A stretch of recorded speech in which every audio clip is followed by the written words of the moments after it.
Yo soy el buen pastor, que da la vida por sus ovejas.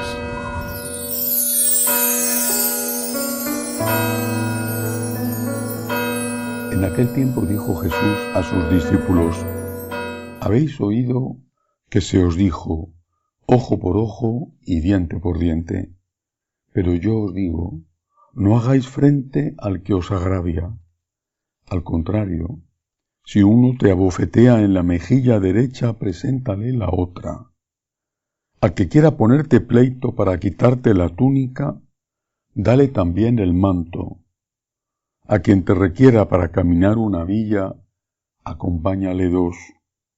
A quien te pide, dale, y al que te pide prestado, no lo rehuyas. Palabra del Señor. Gloria a ti, Señor Jesús. Las palabras del Señor son todas del mismo valor. No podemos considerar que hay enseñanzas de Cristo de primera, enseñanzas de segunda o enseñanzas de tercera. No podemos considerar que hay enseñanzas divinas y enseñanzas humanas.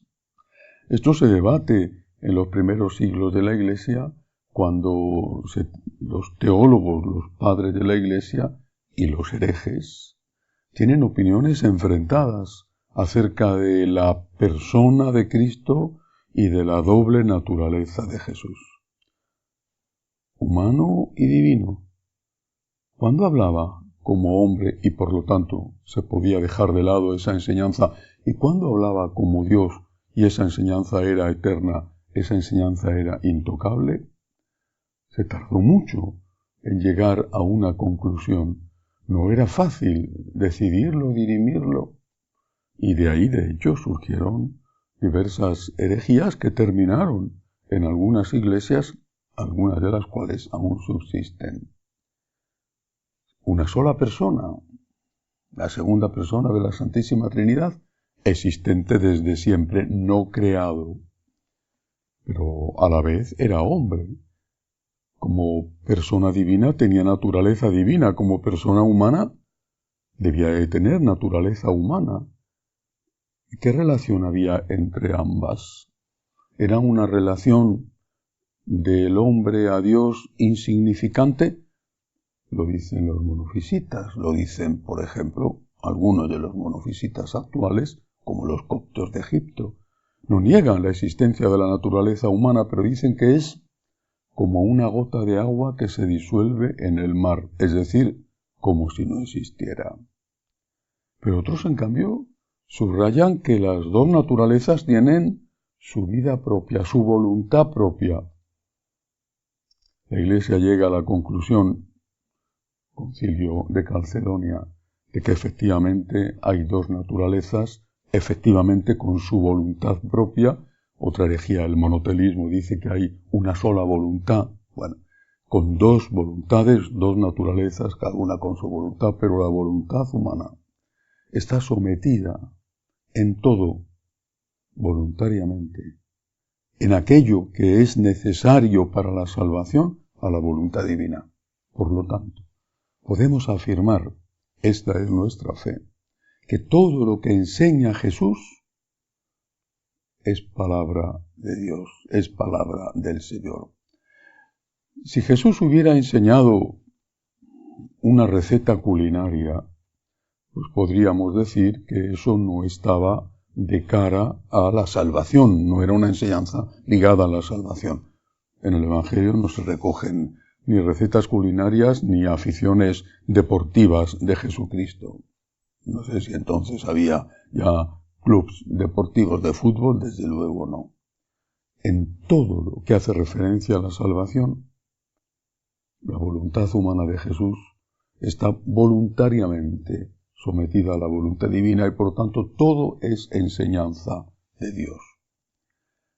Si todas las palabras de Jesús son palabras de Dios, no hay palabras de primera y palabras de segunda. Aquí viene este discurso que tiene su importancia porque nos pone con el origen de nuestra fe. Aquí hay palabras de Jesús a las que damos importancia y otras a las que le damos menos importancia. otras a las que no les damos ninguna importancia. Y además cada uno tiene sus palabras predilectas.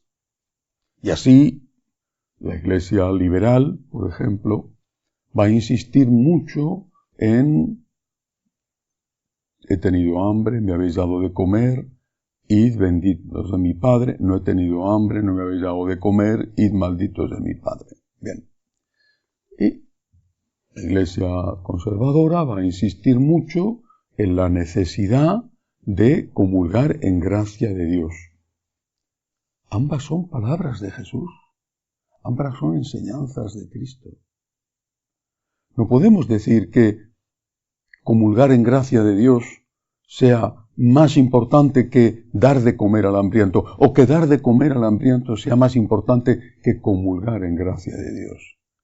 Ambas son enseñanzas de Cristo verdadero Dios, y tenemos que intentar aplicarlas a nuestra vida con la misma seriedad, responsabilidad y honestidad unas y otras.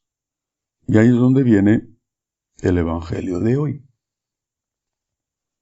Una vez más, Jesucristo está diciendo, sin decirlo explícitamente, que Él es Dios.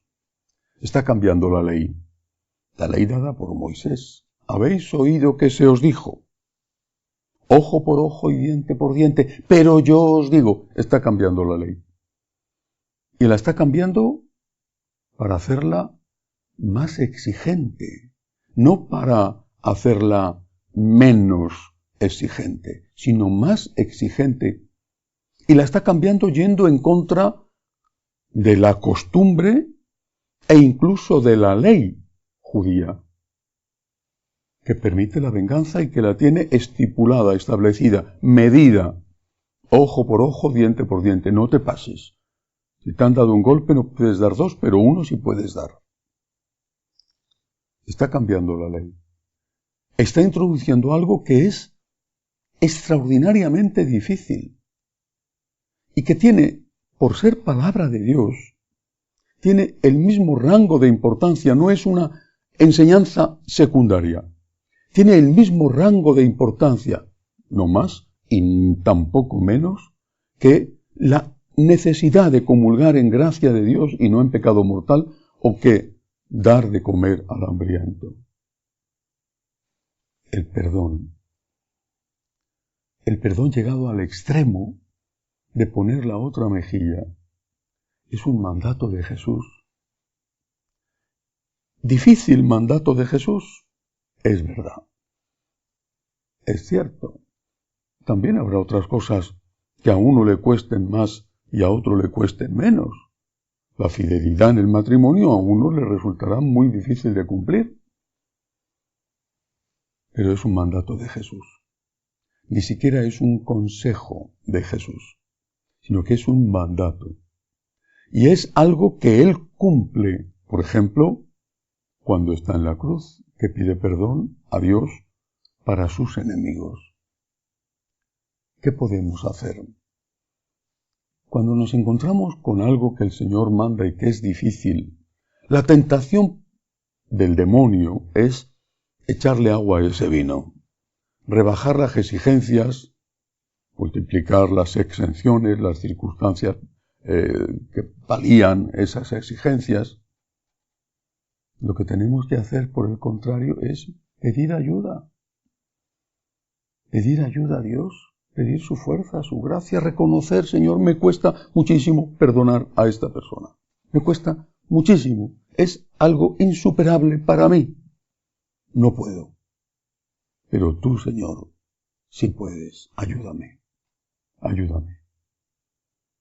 Y hay que recordar además, el Señor lo dice en el Padre Nuestro, que la medida que usemos, la usarán con nosotros. Que seremos perdonados en la medida en que perdonemos. Eso ayuda bastante. No digo que lo solucione todo, pero ayuda bastante. Las palabras de Dios no son palabras humanas, no son consejos humanos, y son todas de la misma importancia. Comulgar en gracia, ayudar a los pobres, y también perdonar al enemigo. Lo que tenemos que hacer en cualquier caso es siempre pedir ayuda a Dios. Señor, me cuesta trabajo, es difícil para mí. Te pido tu ayuda para poder amar como tú me has enseñado, como tú has amado. Que así sea.